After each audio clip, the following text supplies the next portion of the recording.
মা, ও মা, ঘুমাচ্ছেন? মা, ও মা, শুনছেন? এই, কি হয়েছে নাতি হয়েছে?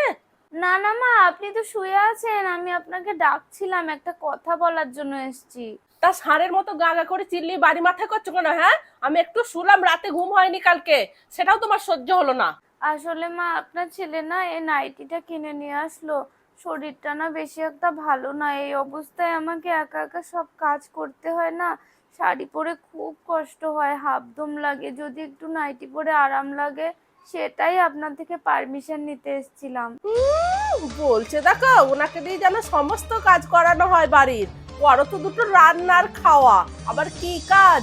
আর আমরা তখন এই অবস্থায় সারা সংসারের কাজ করেছি, ধান সিদ্ধ করেছি, সেই ধান ঢেকিতে পাত দিয়ে চাল বার করে সেই ভাত রান্না করে খেয়েছি। বুঝছো? তোমরা পারবা? না না মা, আসলে আমি ওইসব বলতে চাইনি। এই নাইটিটা নিয়ে এসেছিল, সেটাই পারমিশন নিতে এসেছিলাম। বাবা, আবার আমার সাথে পারমিশন নিতে এসেছে! ছেলের মাথাটা খেয়ে তো ভালোই নাইটিটা কিনে নিয়ে চলে এসছো। আমি না বললে কি তুমি নাইটিটা ফেলে দিবা? আমার ছেলের টাকা কি সস্তা নাকি?